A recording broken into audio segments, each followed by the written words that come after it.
Welcome to the Kriya Yoga Podcast, a source of inspiration and actionable education for those inspired towards the goal of enlightenment through yogic meditation. Through these interviews, discussions, and reflections, it is my intention to share the possibility of waking up to the reality of self and God realization, and to remind you of the immortal words of Paramahansa Yogananda. Don't look back. Don't look to the left or to the right. Look straight ahead to the goal and go all the way in this lifetime.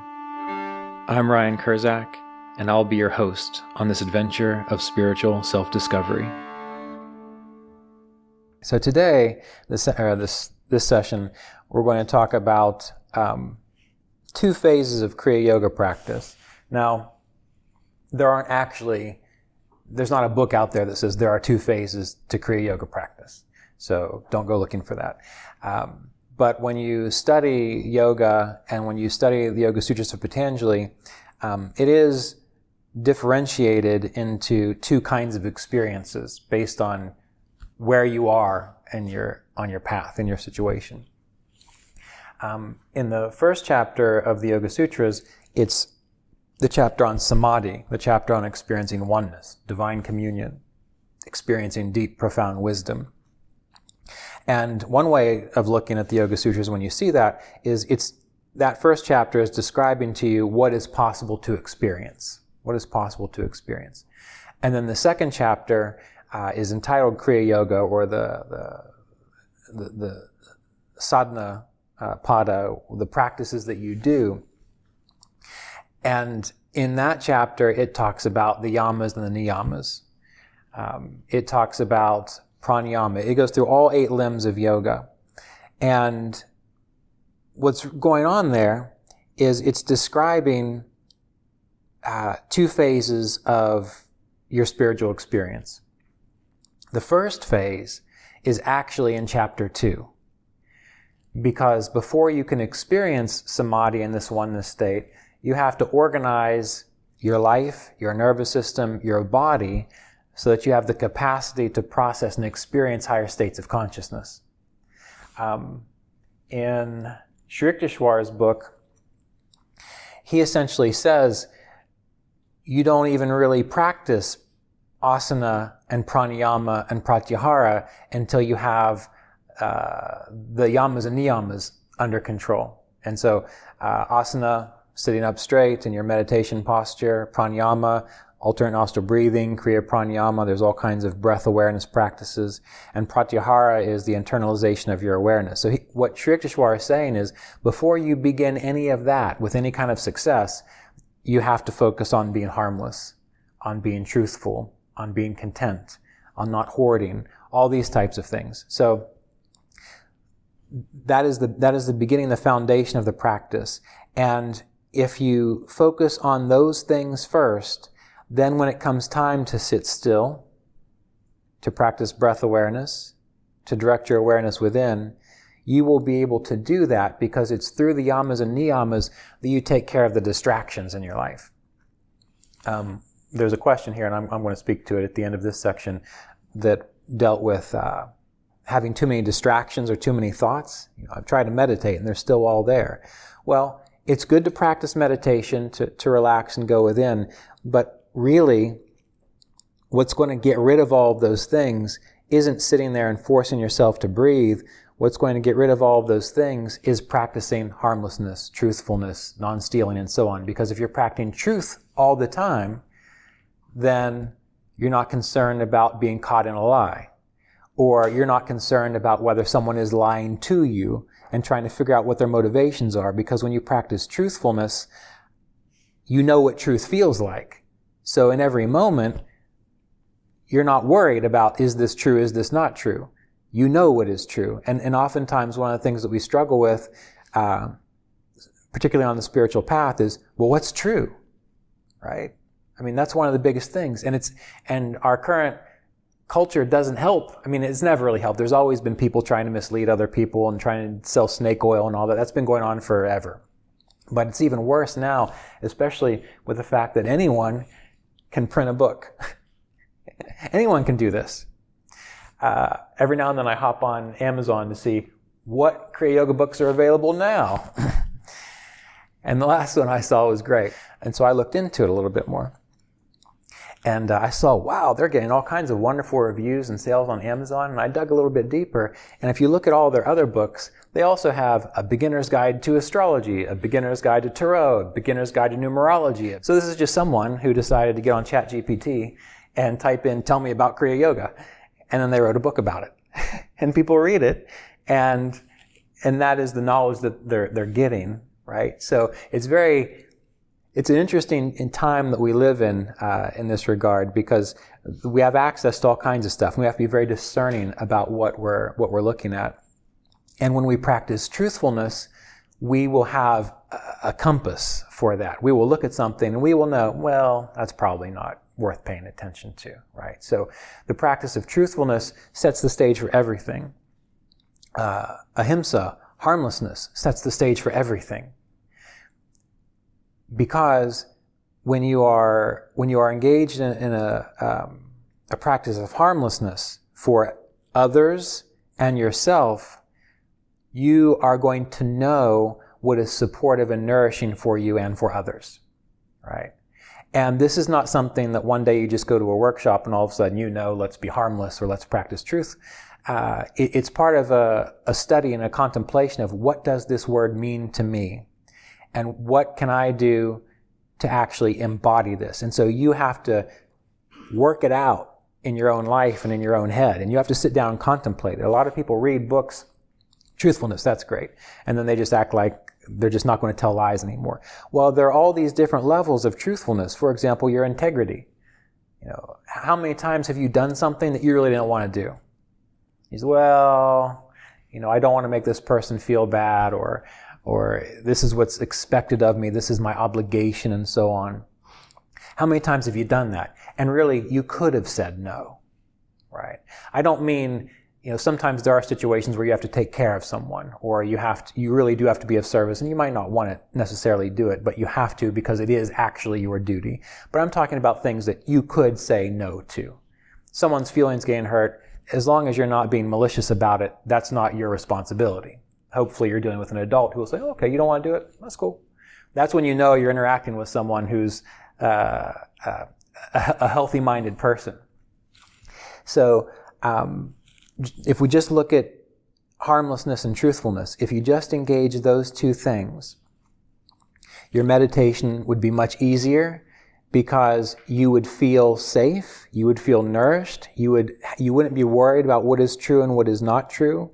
And then when you went into the practice, that would help guide how you engage the pranayama. You would say, well, am I really feeling this current moving through the spine?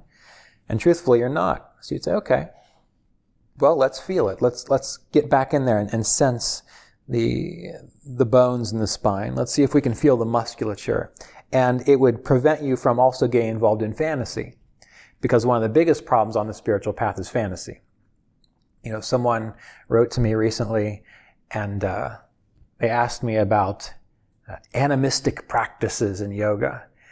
And I know what those are, but all of a sudden everyone's talking about them. They're sort of like practices dealing with nature spirits and appeasing different, fire ceremonies and almost magical type of thinking. And she said she went on a retreat where a lot of this was going on. And I think some other things were going on too. But I had to explain to her that when you have a spiritual experience, it's not like having a cartoon version of reality. It's not like having a hyper real, you close your eyes and it's not a hyper real cartoon version of reality. That is still a creation of the mind. Right? When you're dreaming, when you're asleep in your bed and you're having these vivid experiences, that's your mind. Your mind is doing that.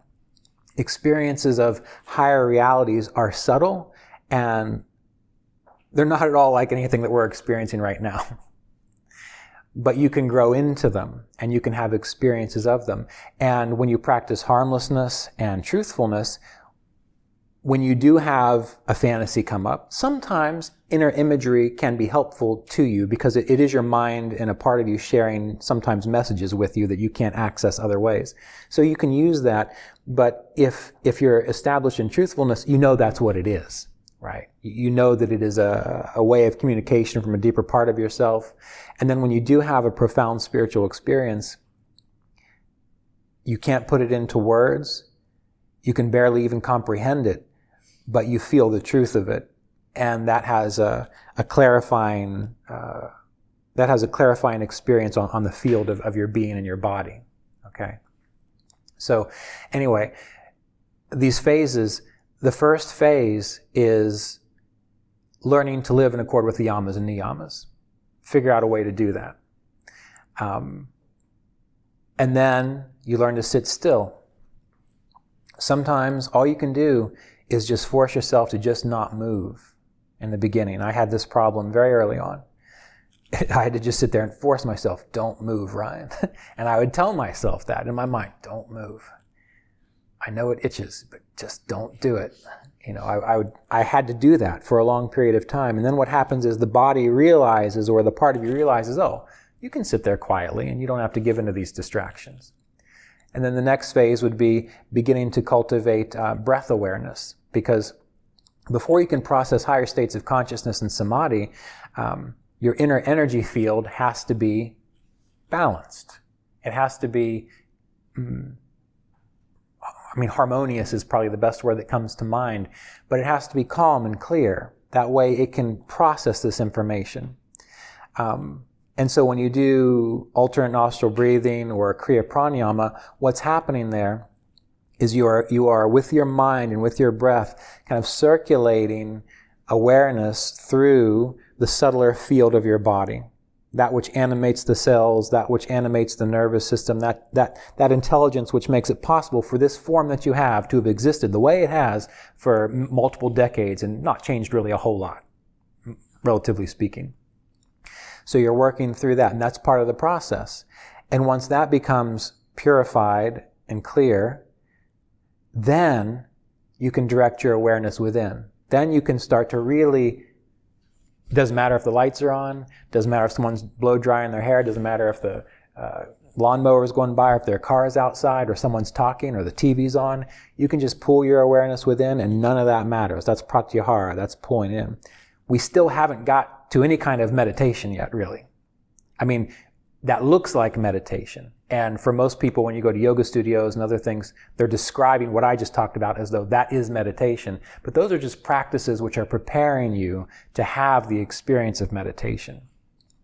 And so that is essentially stage one, or phase one. I like phases better than stages. Phase one of Kriya Yoga practice. And it's really phase one of all spiritual practice.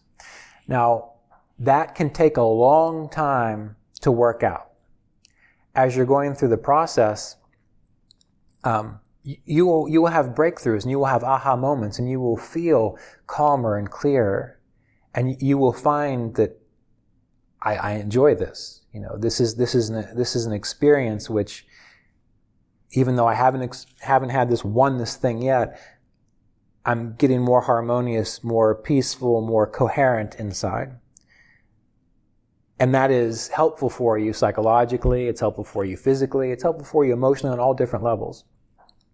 And this is where most people are practicing yoga and meditation at, which is perfectly fine. It's a wonderful phase to be engaged in. But we have to remember that in the 8 limbs of yoga, there are 3 other limbs, dharana, dhyana, and samadhi, which essentially is focus, being able to focus on something. Meditation, which means you're able to focus on it and stay with it and track it. It's like you're looking at this and it's moving through time and you're able to keep your eye on it the whole time. That's when you experience meditation. And then samadhi, which can't really be described with words, but essentially that would be as if the thing that you're focusing on, all of a sudden you're aware of nothing else but that thing. Like, for example, when you contemplate Om, or you chant Om, or once you learn how to hear the Om vibration, there comes a moment in time where you've listened to it, you've focused on it so much that all of a sudden it's like there's no you anymore. There's just this sound. There's just the chanting. There's no sense of separation there. All you are aware of is Om in this situation. Or if you meditate on some form of divinity, You can use idols. Eventually you let go of them because that's a tamasic practice. But if you have an idea of what God or divinity is, you can meditate on it. You can meditate on God as divine love. You can meditate on a chakra. And when you find that your awareness is focused on it so long and so intently, and it's stayed there, so you're meditating on it, and then all of a sudden it's as though everything falls away and all you can experience is that thing, then that's a samadhi state. And that's level 1 of 4 to 5 levels of samadhi, but that's a samadhi state. And so when you get into phase 2, the practice isn't anymore trying to be a good person and practice truthfulness and harmlessness and, breathing in certain ways. The actual practice is cultivating and touching that samadhi state as often as possible, right? That is a higher yoga practice. And so when you experience samadhi, it's not, oh, I've got it, and now I've had an awakening experience, and I'm there forever. No. You go and you hit it, and you've got it for a few minutes or 30 seconds, and then you come back. And you might focus on your breathing a little bit more, but you've had the experience. It's like you touch it. It's like you've looked up over the horizon. You can kind of see the other side. Oh, but you can't stay up there too long, so you go back down. But you remember what it looks like. You can still see it. And then day by day, your fingers and your arms get stronger, and you can hold yourself up a little bit longer till eventually you can push yourself up and go over the wall, right? And that's like when you go through the stages of samadhi, and you do it for long enough that it becomes easy for you to do that, to just jump over the wall. And there you are in that experience of samadhi. So the 2 phases are phase 1, preparation for phase 2. And phase 1 is really taking care of organizing your life, your mind, your body, your heart in such a way that it is focused and directed to the spiritual process. And you can't skip this step. I don't care how much ayahuasca you drink. You can't skip this step. I don't care how many awakening experiences you had just happening to you. You can't skip this step. The worst thing we've got, just hop on YouTube, type in awakening experiences, and just watch all the things that pop up, and then listen to what they say, and then follow up in a few years and see what they're up to. Most of the people that have come to me that have told me that, I say, okay, well, maybe you should cultivate that now. Oh, no, I know what it is. And then they proceed to lecture me on, what I don't understand and how I'm missing out, and I'll just nod for a little while. And then I keep them in mind because I like to keep track. Because every now and then, you never know, you might catch someone. There might be, I believe there could be a Ramana Maharshi out there in the modern age that just lays down one day, pretends he's dead, wakes up, and he's enlightened. I believe it's possible because it happened to him. So I keep track. And every now and then I check back in, and they're not in a good place after that because they've not followed up on it. Or they just have gone back into their old ways. And this is one of the difficulties with trying to, accelerate your path by things like hallucinogens. Most people who do that, I do absolutely feel that there are insights that you can get, particularly on a controlled therapeutic level, not going out in the jungle level, but a controlled therapeutic level. But most people lose that after 6 months to a year. Then they have to go do it again, and then they have to go do it again. And what happens with this path is that rather than kind of like jumping up real high and then coming right back down where you were, and then having to jump up real high and come back down to where you were. And to be honest, I don't really think that they're actually jumping up that high. It's just for discussion. But what we're doing is we're going like this.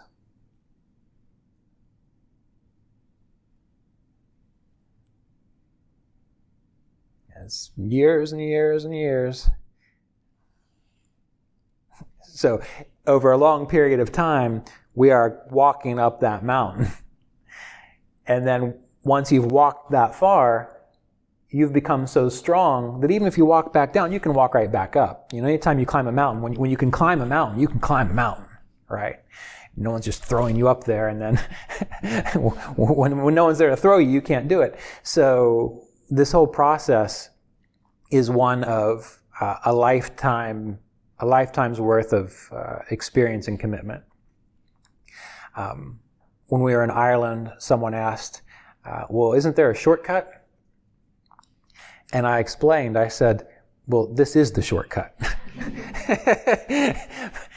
Because otherwise, what are you going to do? Right? This is the shortcut. So this is what we have to do.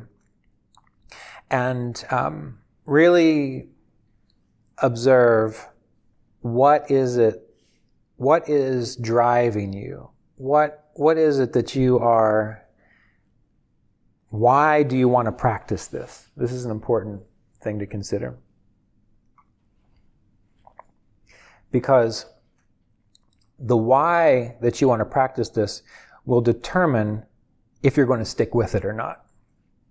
So for you, I don't know why you are here, but I'm really fascinated by this whole process. Like, to me, it's really neat. I feel that I have been learning since a little bit before I met Mr. Davis about this, and all through the time that I was able to meet with Mr. Davis and learn from him, person to person, talking to him, I kept learning. And that was about 18 or 19 years of my life. So I didn't reach 5 years in. Well, I did. At one point, I got to 5 years in. I thought I was done. And then he pointed out that I was not. And so I kept on learning. But I enjoyed the process. And even now, after he passed, things that have come into my awareness every day, it's like, that is fantastic. Before I came here, I was reading the Yoga Sutras in Sanskrit again, and things are just popping out in my mind. To me, it's just fascinating to see how all this stuff ties together.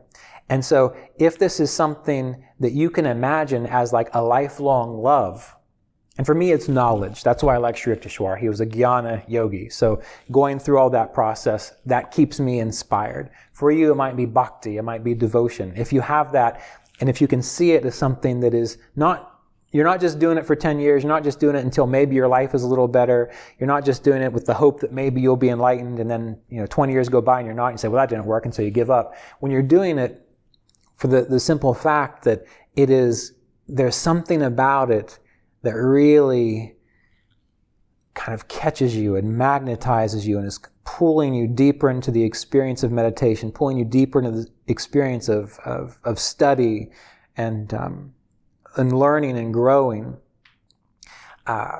that's when this is going to be a very meaningful path for you, right? And when it becomes a very meaningful path for you, even the obstacles, even the difficulties and the confusions and the delays, you don't mind them.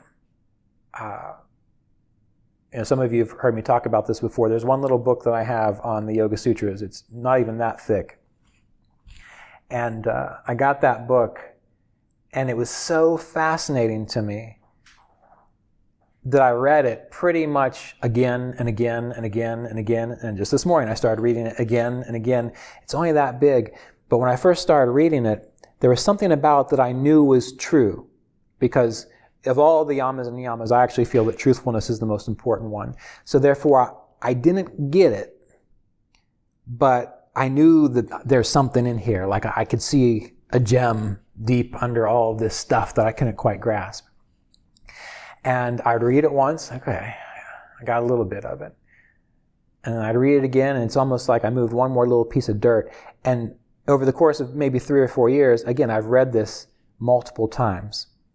And every time I read it, I want to read it again, because I know I'm going to figure something else is going to just uncover a little bit, which helps my practice, which helps me kind of grasp this. And I found this to be true. In this little book I'm talking about, in Roy's books, particularly this one, Absolute Knowledge That Liberates Consciousness, I remember when he first gave this to me, I read it and I said, oh, I know all this stuff, because I've heard him talk about it a lot. But every time I go through and I read it, you catch something new in there, and it helps to kind of lift you to a new level of understanding. So if you can approach something with that level of interest, you're going to be successful on this. Now, I might be a bit of a weirdo, and I thought about this the other day, because usually when I latch onto something, I latch on to it. I can remember when I was a kid, I was also just a weirdo as a kid. When I was 8 years old, I was listening to Guns N' Roses and Led Zeppelin. I was 8 years old, and all of my friends wanted to just get their play guns and go play war out in the woods. And I would do that because I liked being in the woods. But I was fixated on this music, and I can probably for 4 years, probably from the age of 9 until about maybe 5 years, 13 or 14, all I listened to was Led Zeppelin. I mean, that's it. They only have like 6 or 7 albums, right? And they're only like 30 to 40 minutes long. So I had this box of tapes, and it was my treasure chest. And I would carry it around with me, and I put it in my Walkman, and I would just listen to this stuff. So I'm weird in the sense that I'm interested in weird things for my age sometimes, but also I'm very obsessive about things. And the same thing has been true with Kriya Yoga and even astrology. When you can get obsessive about something, you can really learn about it. You can really learn to embody it. You can really feel it. It can become who you are. And that's really what we have to do to fully wake up. And when I say wake up, to experience enlightenment, kaivalya, and all these are terms that you can talk about enlightenment. You can talk about God communion. You can talk about Christ consciousness. You can talk about kaivalya. You can talk about all these things. But those terms and definitions don't really matter until you're at a stage when you can appreciate it. So that's why before we can talk about meditation, dharana, dhyana, and samadhi, you have to take care of phase 1 first. The yamas and niyamas, asana, pranayama, and pratyahara. Once that is taken care of, then it makes more sense for us to discuss the methods of meditation and so on in regards to experiencing samadhi. But before I forget, who came the furthest? Was that you? Did you come the furthest? Costa Rica? Anyone further than Costa Rica? Okay, do you have this book? Well, here, you can have it, since you came the furthest. It was donated. Someone brought it up here. They said they had an extra copy. So read it. It's a good book. So this is what we have to do. And when you can do this, it will become a fascination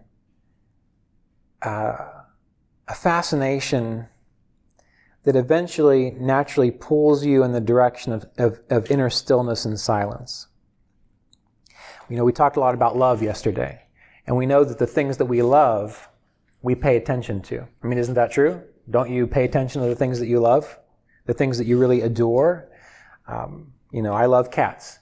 So really, what do I do with my Instagram page? It's not post things about this, although I do. I just like to watch all those cat videos. Like this morning, I saw one, cats and toasters, right? The cat's looking in the toaster and it flips over and runs away. So I enjoy cats. And so I'll look at cat videos because it's enjoyable to me. Eventually, your meditation practice and your spiritual practice becomes like that, to where you're not doing it because an authority figure told you have to do it. And you're not doing it because, you were raised Catholic and you have a lot of this guilt, and so you feel like you should do something with your life to please God. You're not doing it for all these kinds of reasons. You're doing it because you just think it's really neat. You enjoy it. You love it. You want to give your time and your attention to it. Now, the trouble is, if you have this book with you, let's see what page. The trouble is,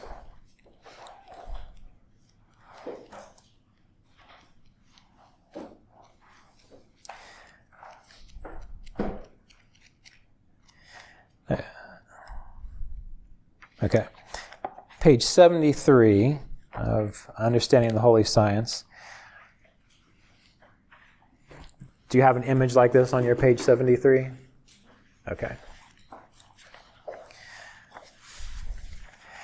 The trouble is that most people are like this little person in the corner here. If you look at the little stick figure, you'll see there's a lot of question marks. And it says, this state of consciousness can't understand anything beyond the body and the personality. That is where most people are, even people interested in spirituality. However, through our practice, what we do is we learn to kind of direct our awareness upward. And you'll see this circle here where it's got Sat in the middle, which is truth, Ananda, Chit, Om, Manas and Buddhi, ego, Ahamkara, and so on. This is a state of consciousness which can only be comprehended when you have let go of attachment to your personality, to your thoughts, to your physical state of being. So you have to learn to let go of that. Now, this is not a psychological disassociation, which is bad. This is just consciously being able to focus your awareness within to where you can relax your attention on, or relax your attention away from the body, the mind, and the personality. And when you can start to do that, you will start to catch glimpses of Buddhi and Manas on this outer circle here. Buddhi is higher mind. It's the mind that has wisdom, the mind that knows what is true, the mind which is able to feel clarity. Manas, this is the part of you which labels things. So when you start to rise beyond the body and the personality, the mind and whatever it's doing, you're able to see it clearly for what it is, and you're not overly identified with it. So what happens is, even if thoughts are still going on, even if distractions are still happening, it's just, to you, it would be as if we heard people talking outside. You're in here, but you know there are people outside talking.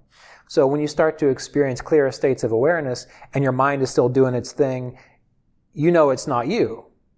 It's just nature doing its thing. It's just the constant flux and change within the field of nature. And when that happens, you don't have to pay attention to it anymore. And then you can go deeper into the process to where you can start to hear the Om vibration, or you can begin to experience a sense of Ananda, or even an experience of truth. So with our practice, what we're aiming to do is to recognize most of us are this little person in the corner who thinks the only thing that is real is the body and the personality and the friendships and the relationships and who you think you are in this life and so on. But through the practice, what you learn to recognize is, yes, you have a body and a mind to work through. You have a life situation which you are working through. But what you are is actually above and beyond that. It is greater than that. It is that clearer sense of you is what is being funneled through the mind and the body. I have another diagram here. Let's see. It's on page...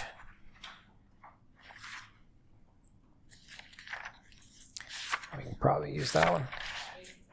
What is it? Let's see if that's the right one. No, not that one. On page 112. 112. I realize you might need a magnifying glass to read some of this. On the computer, it looks great. But what you'll see on page 112 is there are a list of, they're called spheres or worlds, so they're states of consciousness.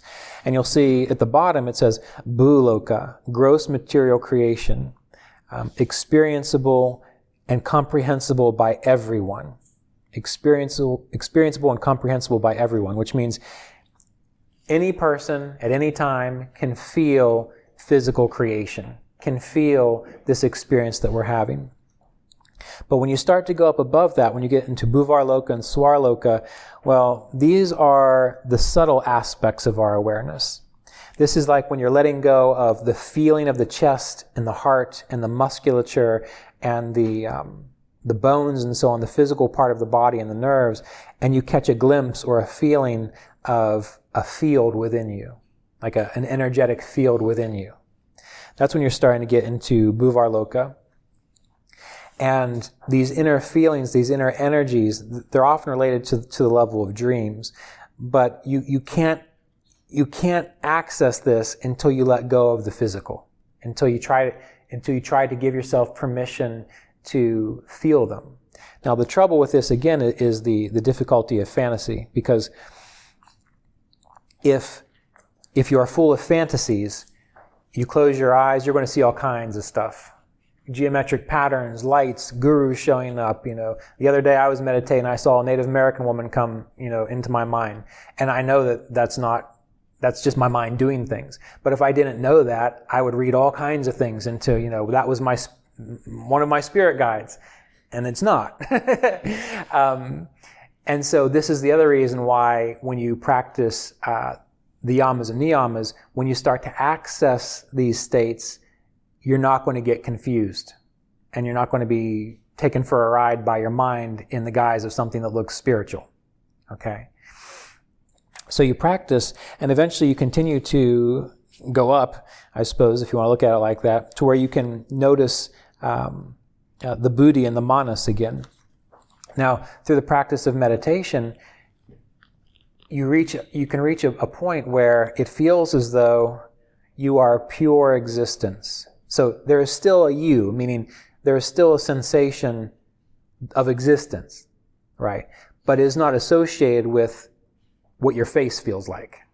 It's not associated with how you feel emotionally all the time. It's not associated with who you are related to or what you have accomplished. It is just a sense of pure being, in a way. It's not pure being yet, but it feels like it.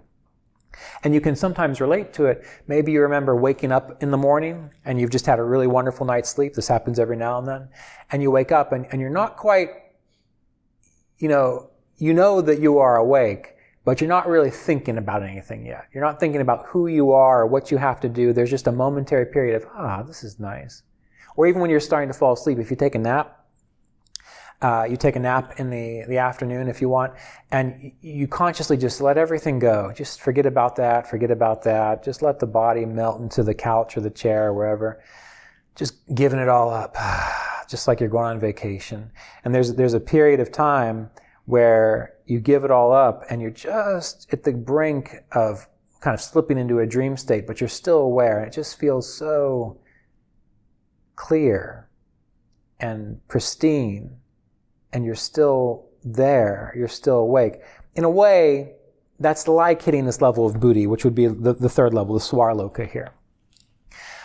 This is an oversimplification of the whole thing. I'm just using these words to kind of get the point across. But you can't hit that. As I described it, what did I say you were doing? You were letting go of everything. You're not worried about this. You're not worried about that. You're letting the body relax. You're just releasing attachment to everything that defines you. And then you hit that moment. So in order to do that, you have to be able to let go in that way. And in time, you learn to do this in your meditation practice, not just when you're trying to take a nap. In time, you learn to be upright because you've practiced asana. You learn to be upright, and you've learned, I can just let this go for a little while. And in this book, when you read this, there are guided exercises in here that kind of talk about what we just discussed, this idea of completely letting go. And when you do that and you're sitting up, and you're okay, you're comfortable, you're able to hit that state right now. Just like me sitting here, you can do it. You can sit here, you can sit up straight. And with time and practice, you learn how to let all of that stuff go. You learn how to let your body relax. So if you're watching me, I'm still sitting up like I have been. But as I'm sitting here, I'm consciously just letting my body feel relaxed. I'm not slouching. I'm not letting my muscles give out. But I'm allowing the tension that needs to be there, but I'm letting go of all the feeling of uncomfortableness. I'm letting go of all the feeling of any kind of stress or worry or tension or anxiety. But I'm staying awake. Okay, this is the important thing. You have to stay awake, because as most everyone has learned, when you let go of all that, you fall asleep. Like people, we've been trained that that's how you fall asleep. Just lay down, completely relax, and then you'll fall asleep. Well, yeah, that's great. But now imagine that you can just completely relax, but you don't let yourself fall asleep because you are not troubled by anything, so you don't need to fall asleep. Most of us want to fall asleep because stuff's bothering us. We want to let go of it for a little while. We want to go into that sweet surrender of sleep. But what if it wasn't bothering you? What if you just let it go, and yet you were able to remain present? When you can start to do that, you're going to start catching glimpses of this phase 2 of the practice, the capacity to experience and feel a samadhi or a oneness state. And ultimately, when we think about samadhi, I'd like to encourage you to get it out of your mind that it is like this ultimate experience that you are aiming to achieve. Samadhi is an experience you have which results in wisdom and knowledge and understanding, right? So you're not going there to just stay there all the time. You can have the wisdom and the knowledge and come back and interact with your life and do your things and still retain that sense of peacefulness. So that is the whole process that we're trying to do here with our Kriya Yoga practice. And you need to address it at wherever you are. Okay. So when we do retreats like this, I'm talking in generalities for everyone, but all of you are in a different place. So you have to take what's being shared to where you are. And then there's a reason I have private office hours, on Zoom where people can schedule a time to talk. That's the time for you to say, well, this is where I am, Ryan, not in a big group, but this is where I am. Can you help me navigate this a little bit? That way, if you're hung up on pranayama, we'll talk about pranayama. If somehow you've gone through to the pristine level of sasmita samadhi and you're having difficulty with that, well, we can have a conversation about it without everyone else thinking that we're crazy. All right? We can talk about it. We can learn to navigate that. And so where are you? The first step is to figure out, do you first of all need to work on the yamas and niyamas? And most of us do on some level all of the time. And once you get a handle on that, which means you're not perfect at it, but you know what you're doing. You know if you make a mistake, how to correct it and so on. Well, then are you able to simply sit still and do your breathing practices? And are you able to do it every single day as duty? Not because someone's forcing you, but because you know it's part of this process. And if you're going to build a house, you have to lay one brick at a time. And this is your one brick at a time. Otherwise, you're never going to get the house, right? So you do it. You just do it.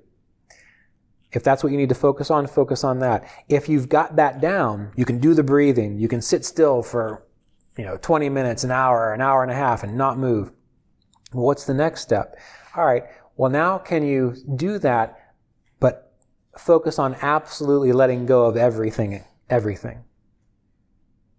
And what I do is I will actually sit there and I will observe what is it that's in my mind. So I'm not forcing anything away. And then one by one, I choose, nothing I can do about this right now, so let it go. And sometimes you might spend a long time just doing that. You might not even get to any Kriya Pranayamas yet, but I guarantee you, if you spend the time doing what I've just discussed, when you finally do a pranayama, when you finally engage in a mantra, you're going to be like, wow, that's great. Because you've cleared away the field that was getting in the way. You've mowed the grass so you can play football. Now there's no sticks or bricks or broken glass in the way. You can just go play without dancing around all of this stuff. So be very honest with yourself about where you are, and then every day sit down and attend to that part of the process. You understand what I'm saying? And when you do that, eventually you will shift and you will move into the next stage, and you'll see positive growth there and change. And that will inspire you. It will be a self-inspiring process as you go, until eventually you won't need any external inspiration, because when you read the Holy Science, or when you read one of Roy's books, or you read one of my books, or you're listening to a lecture, something comes in your mind, you recognize, oh, I need to focus on that. I need to contemplate that. And you can't wait to get home to do it. You can't wait to wait till your kids go to bed or you're done with work. You can't wait to say, you know what, turn off the TV, turn off the phone. I'm going to do this for a little bit. And you feel that kind of love and that inspiration about it. So this is where I want you to be in the process. Because, we read autobiography of a yogi and we read stories about saints and sages, and it seems very inaccessible. It seems very far off. It seems nice. And it seems like we want to go that way, but there is a path there. You just have to take it. And I've noticed this talking to yogis a few podcasts I've done on other people's podcasts, it always kind of baffles me a little bit, because it's like I bring up the idea of samadhi and experiencing it, and they get all nervous. And they're like, whoa, whoa, whoa. So what you're saying is you can just experience this? Like, well, yeah. Like, well, I don't know about that. Like, why don't you know about that? And these are yoga teachers. They've read the Yoga Sutras. They've read all these things. And in the Yoga Sutras, it says that the purpose of Kriya Yoga is to experience samadhi so that you can remove the causes of pain in your life. Like, that's what it says. If it says that, why would it not be a possible thing to do? And I understand where they're coming from, because, there are people out there that act like it's a special thing. Like, I have a special power. Come and see me. I will bless you with my state of samadhi. Like there's a there's a vibe about it, and people use that vibe. But it's really just something that you can do. Just like you can cook good food if you just spend some time learning how to cook good food. You can get strong by going to the gym every day. These are just things that you can do. They're not things that are inaccessible to you. And then you meet people sometimes who take it as an insult.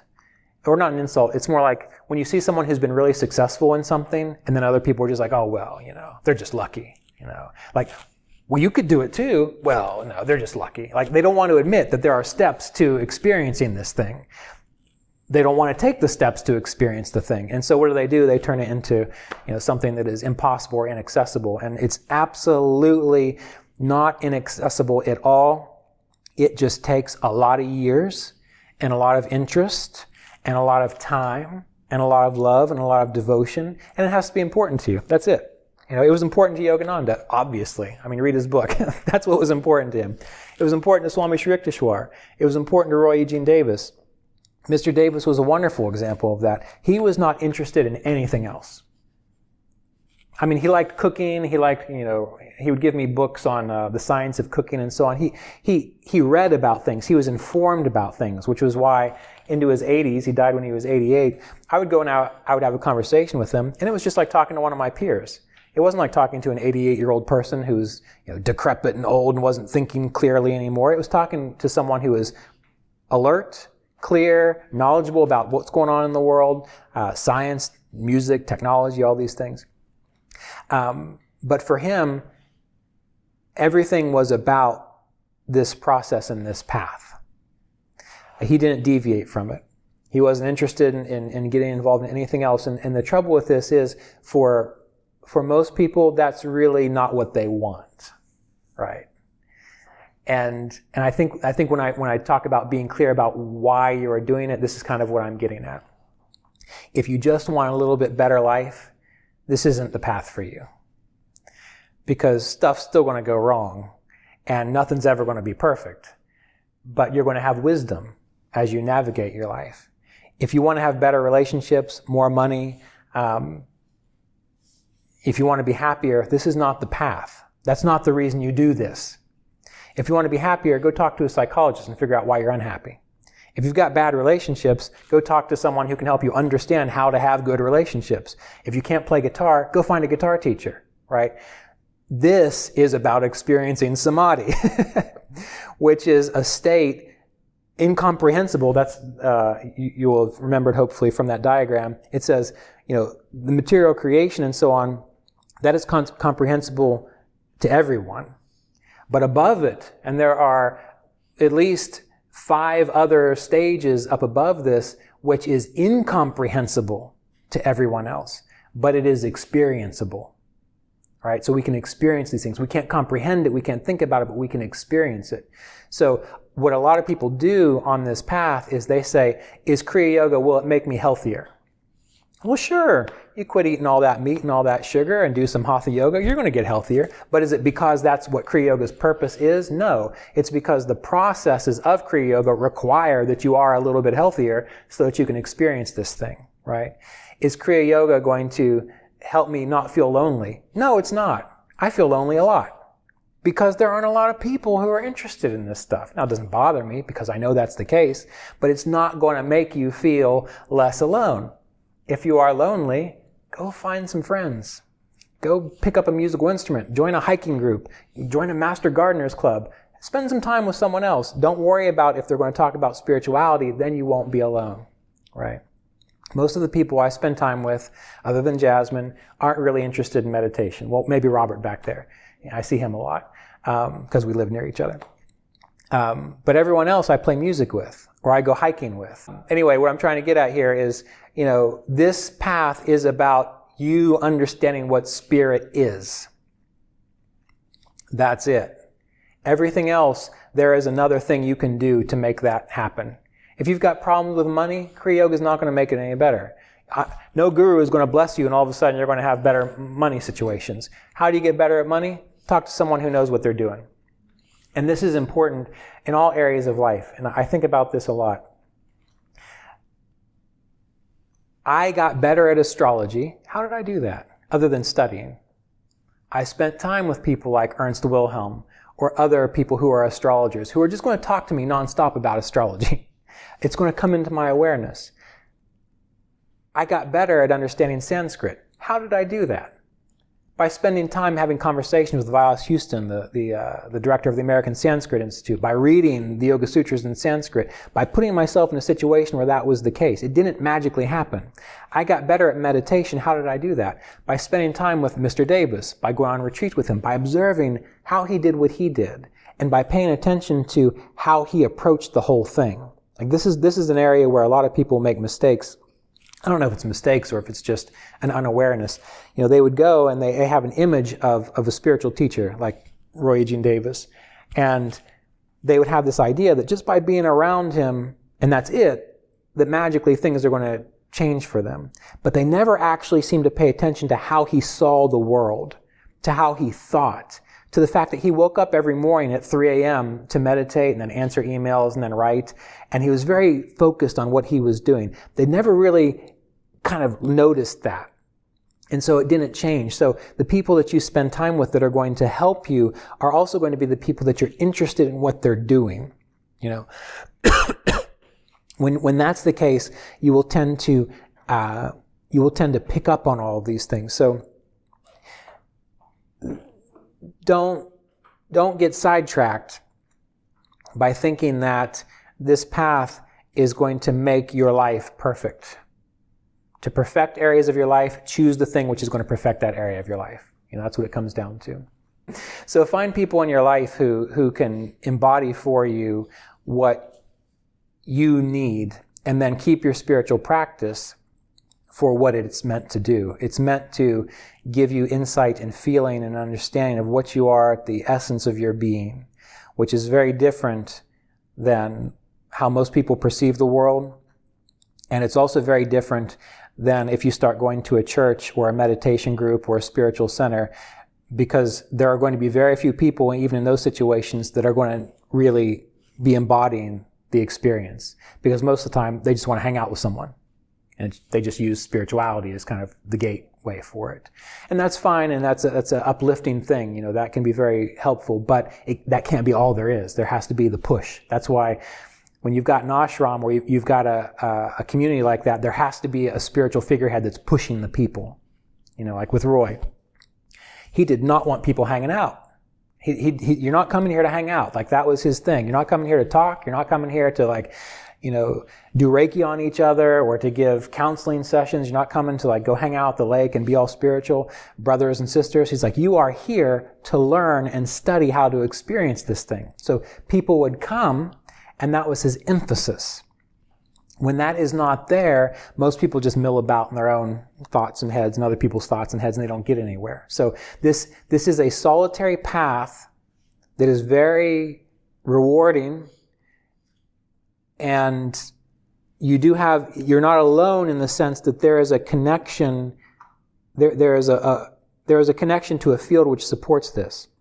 There's a whole community behind all of this, and you are part of that community too, because it is the virya, the vigor, the energy that makes all this possible is each one of you individually, your commitment to wanting to wake up and to participate in this. Because if you didn't have that, Well, Jasmine wouldn't be working on that stuff. I wouldn't be writing these books. Robert wouldn't be helping me. She wouldn't be editing books. He wouldn't be helping me out with classes. You see what I'm saying? Like, you are part of this as well. And really the most important part is the fact that you are doing the work, that you are engaging the process. Because each time you have a little breakthrough, even if someone, 3 rows over has already had that breakthrough, if you have a little breakthrough, it lifts up the whole.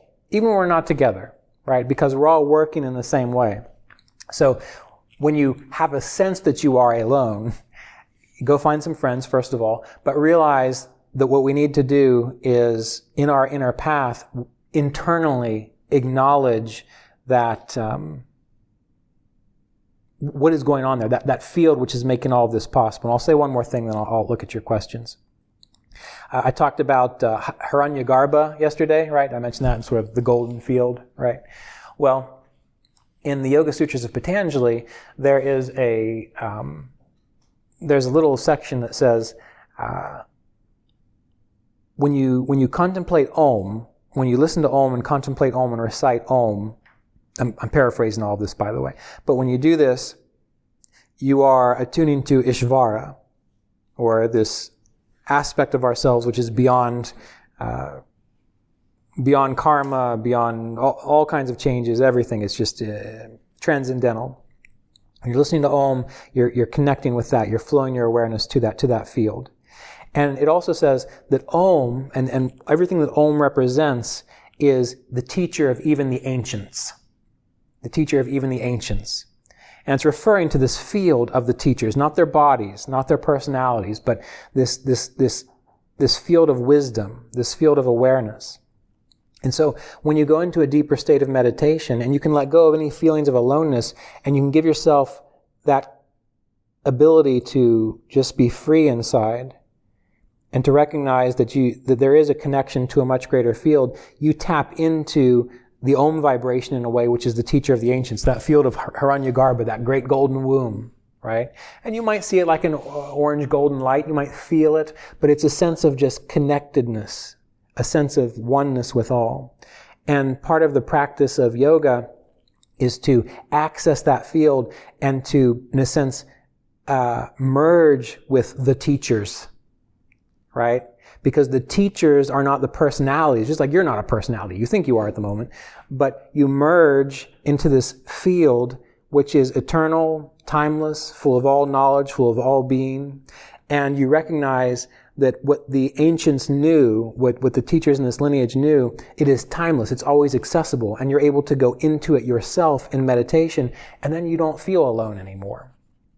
You don't feel separate. So you don't have to go seek out clubs and groups and meditation centers and these kinds of things.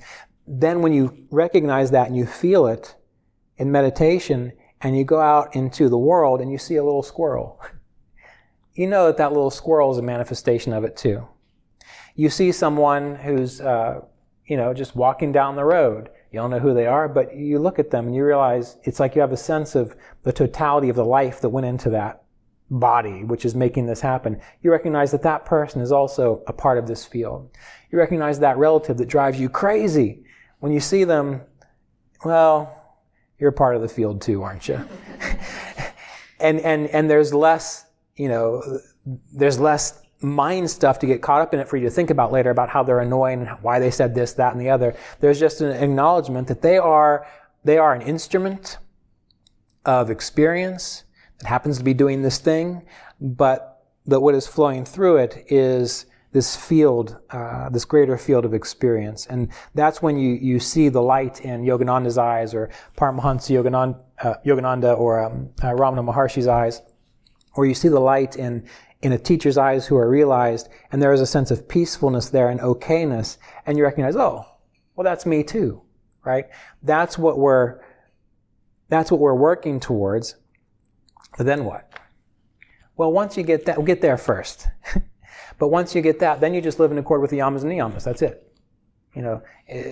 There's a sense of experience samadhi, transcend off into the light. No, experience samadhi, continue living in accord with the yamas and niyamas. That's what you do. That's your eternal life. Because if you're able to do that here and now, then when you don't have a body, or when you're off in some other sphere, what can you still do? You can still be here and you can still practice harmlessness, truthfulness, non-stealing, all these types of things, and you will still have that sense of connectivity and freedom. But again, that's phase 3. Let's focus on phase 1 right now.